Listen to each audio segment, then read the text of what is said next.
You are now listening to the War Report Podcast Network. What is up, everyone? Welcome back to the College JUCO Podcast. I'm Dylan Able Tank on Twitter as I left the overlay right above everything.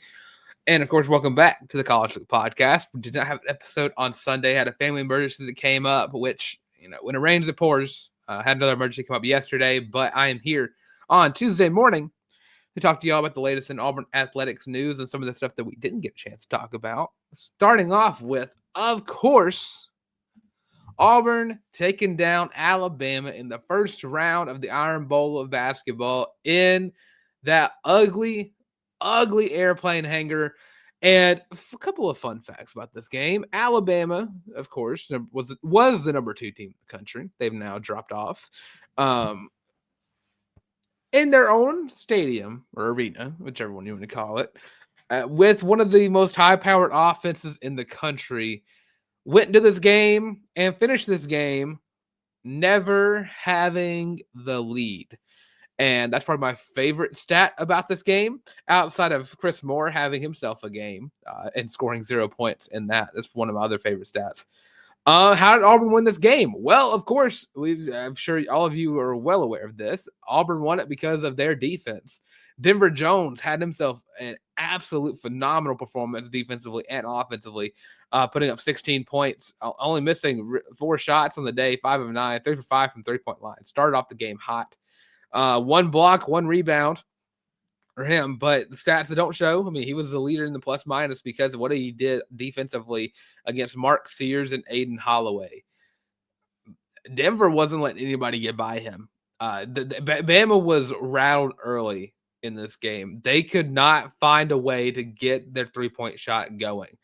Bama shot 5 of 26 from the 3-point line against Auburn. And, of course, at the end of the game, towards the end, Mark Sears did kind of start lighting it up a little bit, 18 points.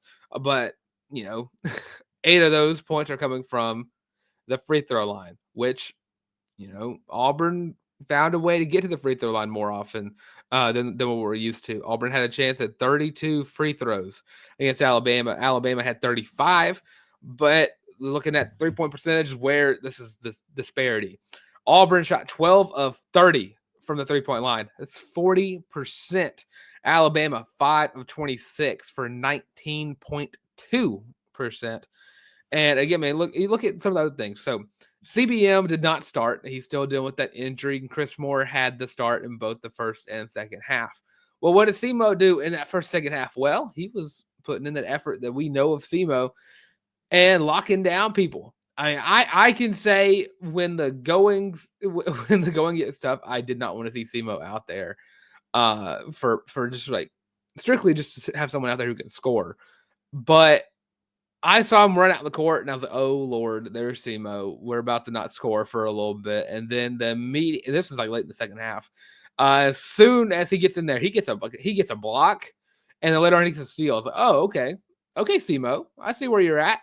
And he blocked. I'm pretty sure he blocked Mark Sears. He stole a ball from Aiden Holloway.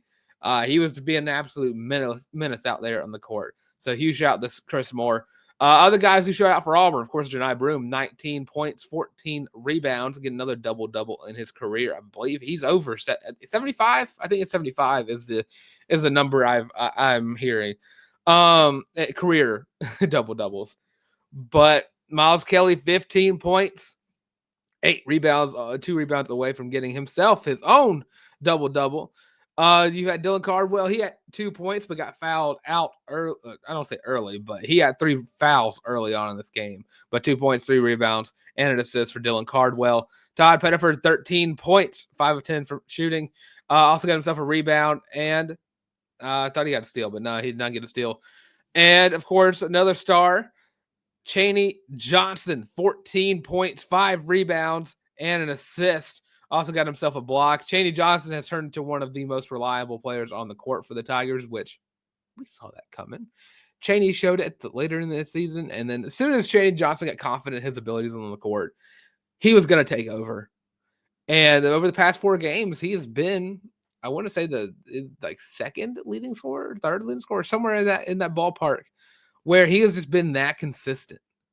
And I mean, huge shout out to Chaney Johnson. And I'm hoping that D2 players are able to get another year of eligibility because, dude, I could go for another year of Chaney Johnson this upcoming season. And then lastly, Chad Baker-Mazar also fouled out, but not before he got 15 points, 5 rebounds, and 3 assists, and a block and a steal. And the one thing I hate the most about Chad Baker-Mazara fouling out this game was, of course, he was 1 point away from getting his 1,000th point. But, of course, he gets a chance this week to get that. Auburn plays Arkansas on Saturday, if I'm not mistaken. Let me actually fact check myself. I'm all turned around after this weekend. Take on Arkansas on the 19th. So, correction, tomorrow. We'll have a chance to go over that game real quick. But yeah, hopefully it's in front of Neville Arena. So yeah, if you're gonna hit your 1,000th point, would want to do that in front of a home crowd. So, what did we learn from the Tigers Saturday? Well, they're the best team in college basketball for a reason, and they're the best team in the state of Alabama by far. But they have now successfully clinched the number 1 spot in the SEC at this moment. They were tied with Alabama, and now it's solely theirs. All Auburn's got to do is just continue to do what they do best, and that's play good basketball. Alabama's got a tough stretch of games. Auburn has a tough stretch of games, but Auburn has the one up because they beat Alabama.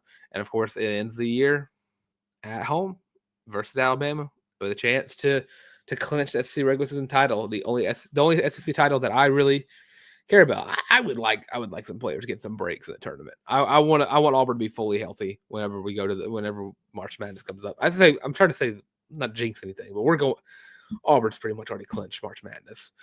But yeah, huge shout out to the Tigers and huge blowout towards the Alabama Crimson Tide. This game was stressful in every sense of the word. I was on the edge of my seat. I sat in about 3 or 4 different seats while watching this game. But like comparing the stats between the two, points in the paint, Alabama outscored Auburn 40-26. Fast break points, Alabama outscored Auburn 19-13. But Auburn had 6 blocks to Bama's 3 steals to Bama's 1, 13 assists to Bama's 8. Let's see, rebounds. Bama led in rebounds 49-40. Second chance points, Alabama led 9-8. Turnovers, Alabama had 7 to Auburn's 4, which was a great game for both teams in terms of that.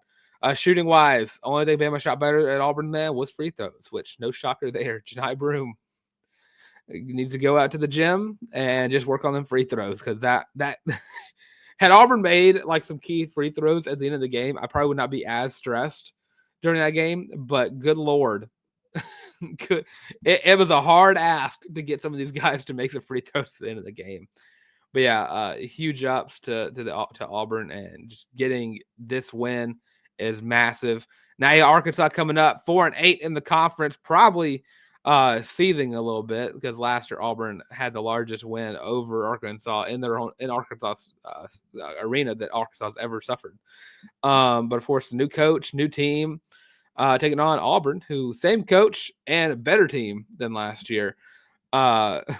It'd be a nice little win for the Tigers, getting a win over John Calipari, and I would love it. On Vanderbilt, Arkansas, the team that's shooting 33% from the 3-point line, 73% from the free throw line, 46% from the field. Adu Thero would be the guy to watch here. 15.6 rebounds, also leading Arkansas in steals of 1.7. They also got a guy in, I'm not even going to try to say his name, Avicic, their center, leading the team in blocks with 2 and 9 points, 4 rebounds, which I find that weird that the center is not leading the team in rebounds.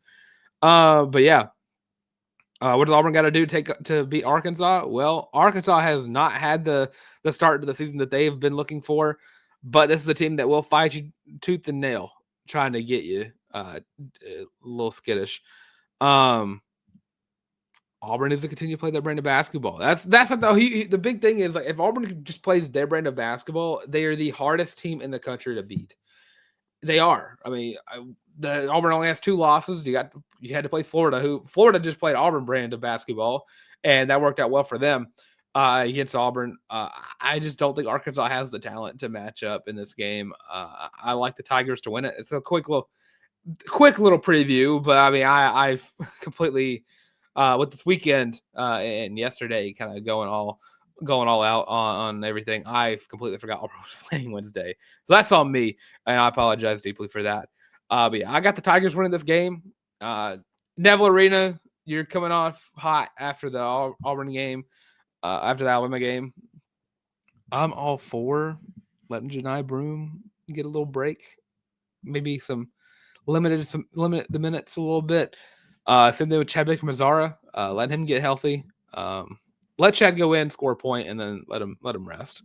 Auburn needs this. Needs a couple of players to get fully healthy before the next stretch, because Georgia's going to be a tough one. Ole Miss is going to be a tough one, who's ranked right now. Kentucky, always going to be a tough one, especially in Rupp Arena. Going to Aggie Land to take on the Buzzsaw himself, who's number 7 in the country, and then, of course, round out the year with Alabama. So you don't want anybody hurt, because that will be detrimental to where Auburn will, how Auburn will play moving forward. So, yeah, I got Auburn winning that game. I'm going to say Auburn wins. I'm going to say 85. Arkansas, 75. Get Auburn a 10-point win. Why not? So, keeping it going with Auburn basketball news, Abdul Bashir has committed to the Tigers, one of the top prospects in JUCO. They call him a combo guard, okay? This guy's a guard. He is 6'7", 180 pounds out of Casper College.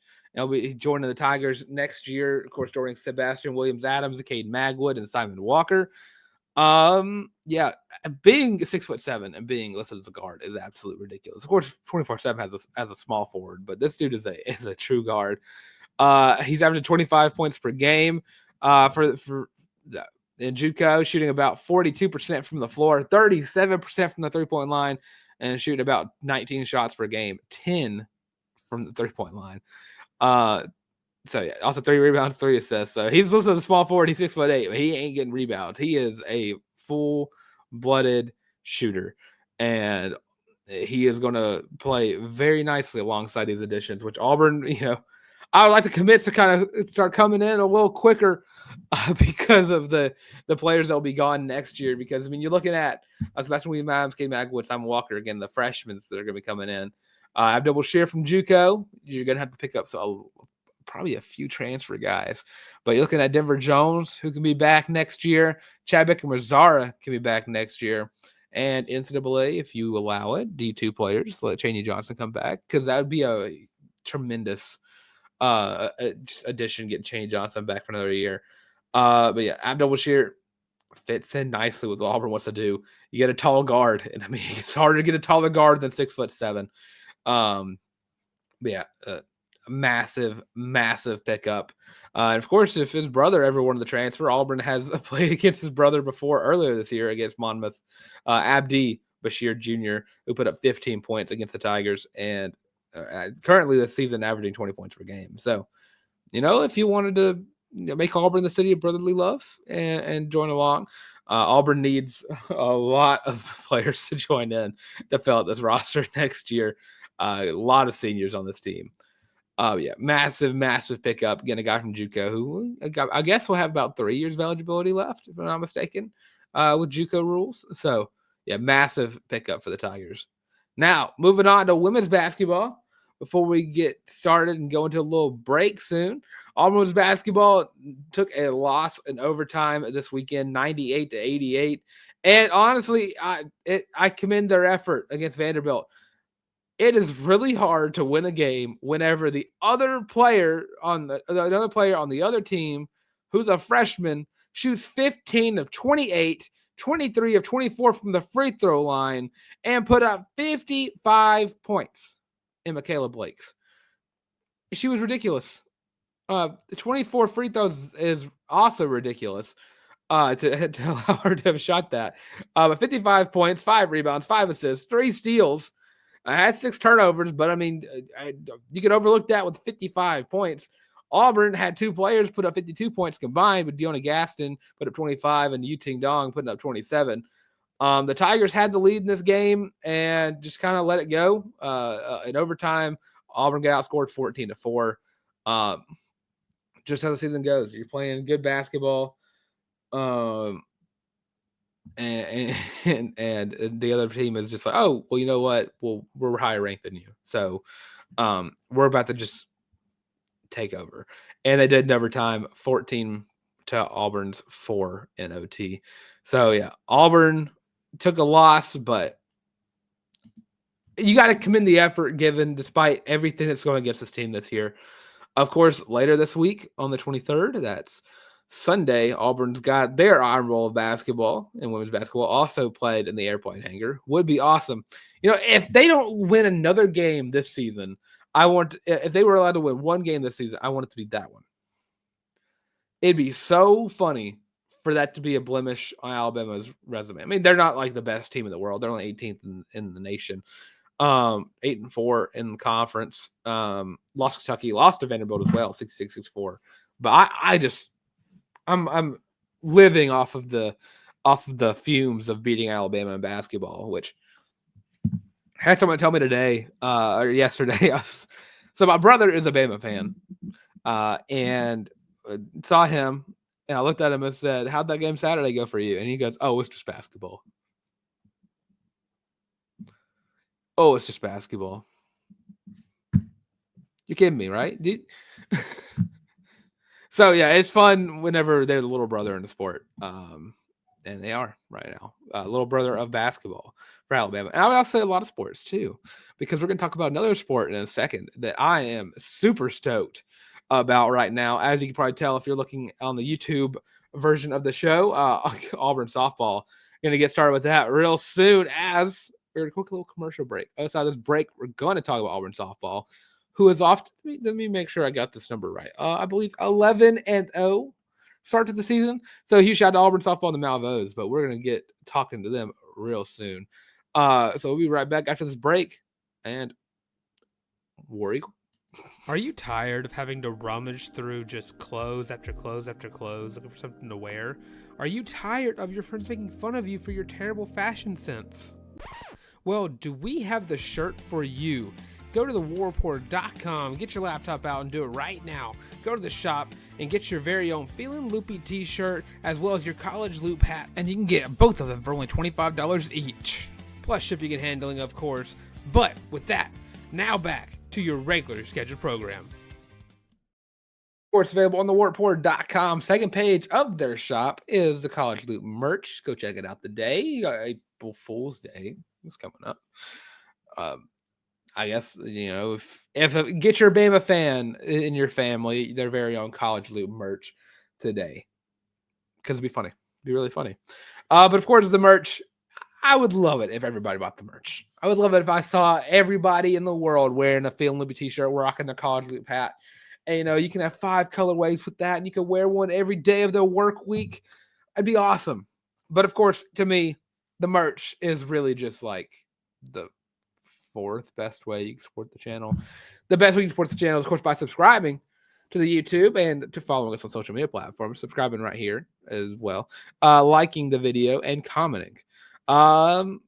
Give me a War Eagle just for Auburn beating Alabama in basketball. That's all I got to do. I'm not going to ask for predictions. Just War Eagle for Auburn beating the snot out of Alabama. And I don't care what anyone says. It was a beat down. If you never had the lead in a home game, you got beat down. Let it be known.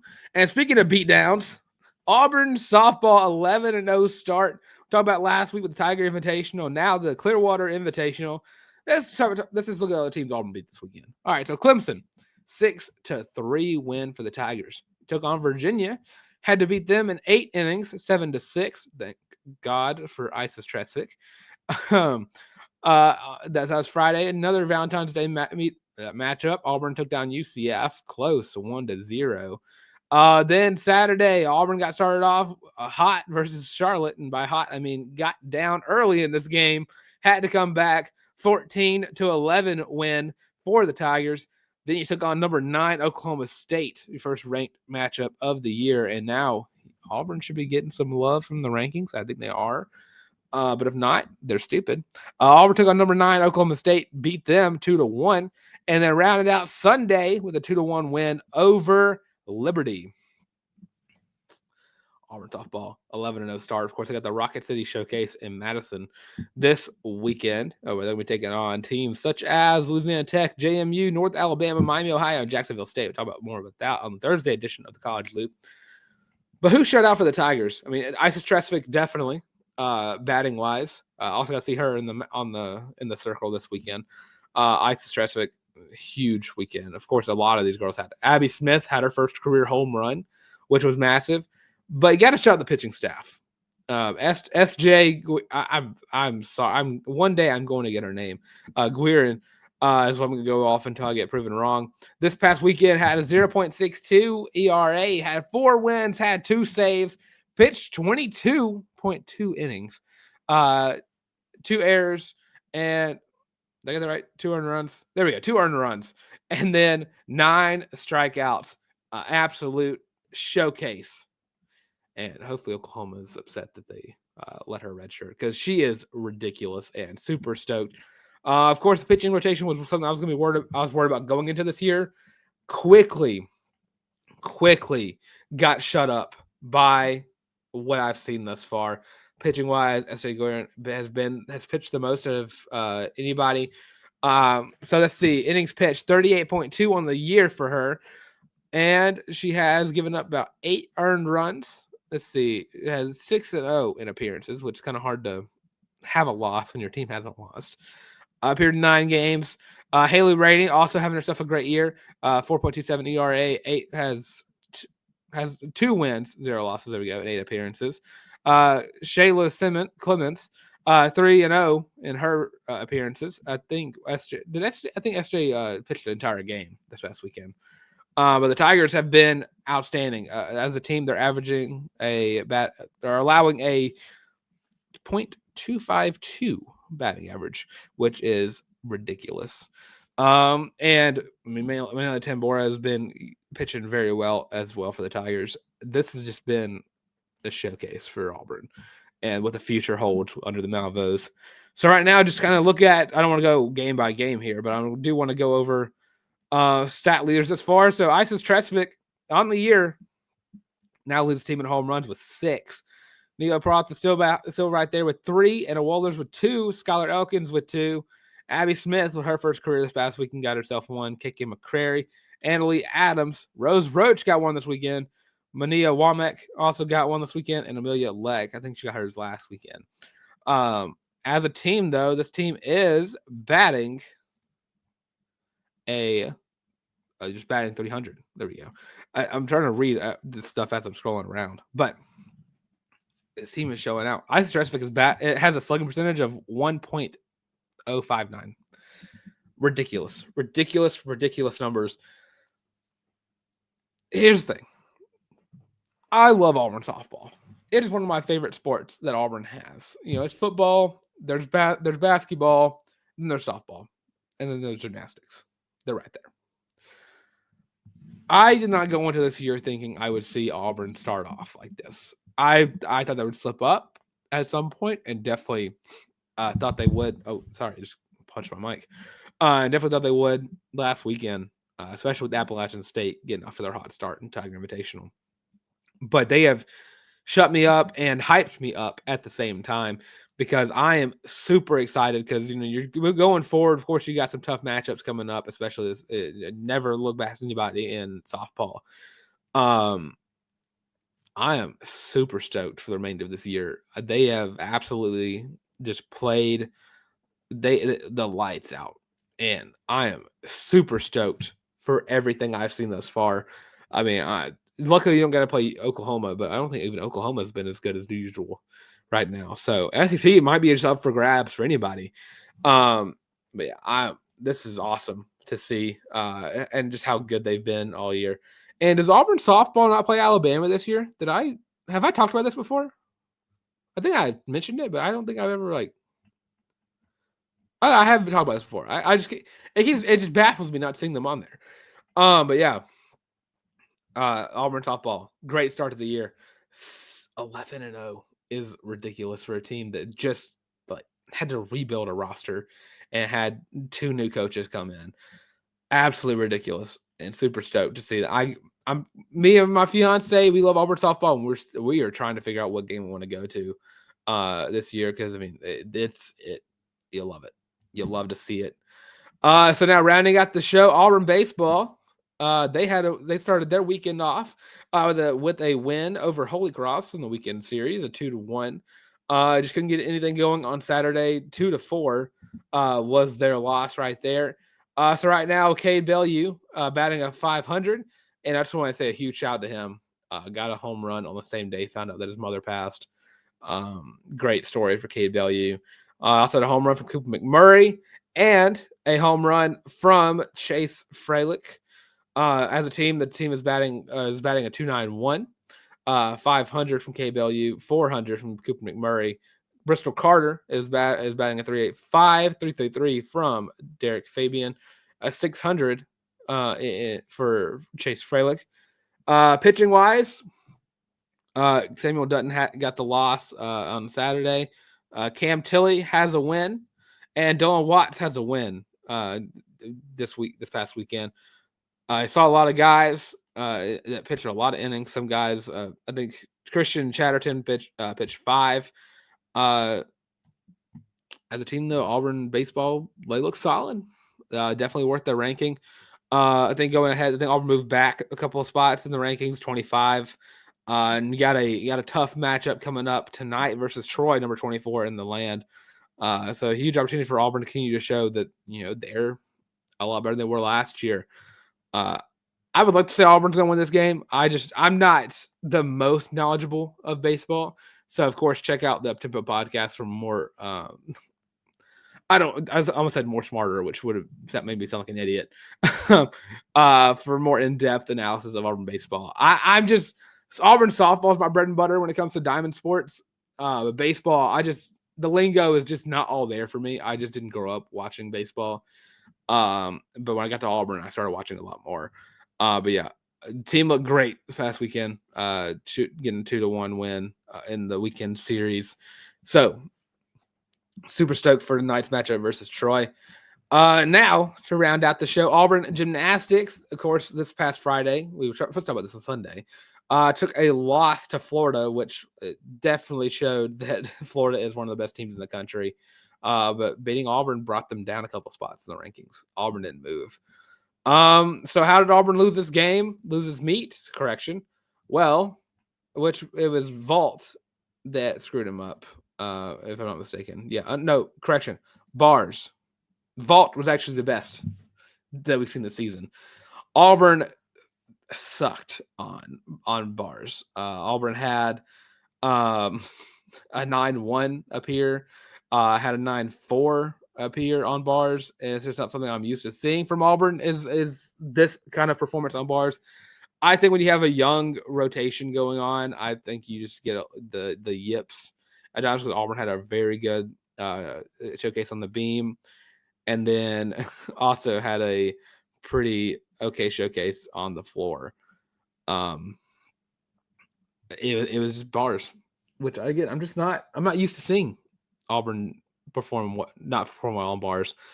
But something that doesn't help is whenever a couple of tens happen for Florida. One of them I just don't agree with whatsoever. I think a Florida bump came in, especially because on beam for them they had 2 9.975s and a 10, which I'm just like, okay, there's no way. If Sophia Groth isn't allowed to get a 10, they're not for their routines. I'm just saying. I'm saying Florida bias. I'm saying it. I'm going to say it. But yeah, you're playing number 3 team in the country. Of course, Florida does have a really good team. They're a blue blood of the sport. They're the best. They're always one of the best teams in the SEC. It's hard. They're hard to beat. They're hard to beat, especially when you're in Gainesville. Of course, they're going to get a little bit of a bump at home. But yeah, Shout out to Auburn Gymnastics for sticking in it for that long. It was tied at one point, two rotations in. Auburn just kind of fell off at the end. But yeah, truly does suck, and you hate to see just 10s get thrown around whenever Sophia Growth isn't getting one. It sucks. And last little thing for Auburn football, just not really like news, but Kenyatta Watson, of course, the director of player personnel for Auburn football. We talked about it, I think last week. Marcus Davis, Oregon was trying to pull him away from the Tigers. Auburn kept him on the Plains. Now Notre Dame was trying to get Kenyatta Watson, and you really love that the Auburn staff is really headstrong on finishing what they started. The staff really does believe what they're building here for Auburn football is going to be very special. And Kenyatta Watson, he's one of the big players here whenever it comes to recruiting, and keeping him around is a big move. You love to see it when people want to stick with the Tigers despite the season not ending the way you wanted it to. But yeah, a massive shout out for Auburn football. Spring practice has got to be starting soon. I don't think they've announced a date for it yet, unless I'm just stupid. I'm just gonna look up Auburn spring and see what comes up. There's no way of me finding this soon. I'm going to scroll for a little bit. But yeah, I'll let y'all know whenever I find out when spring practice starts up. I'm excited for the team. I think they're going to be better, which hard to be worse than what we saw last year. The team definitely is going to be built around Hugh Freeze's offense with Jackson Arnold at the helm. And I've seen people say that Deuce Knight's going to start. He is not starting. Unless he shows out and Jackson Arnold does not, Deuce Knight will be your starting quarterback next season. But yeah, huge shout out to Kenyatta Watson for staying with the Tigers this season and going forward. Also, just throwing it out there, Auburn Equestrian also showing out right now. Another sport that I never really watched, so I'm not the most familiar with the terms. But Auburn, they're blue-blooded equestrian.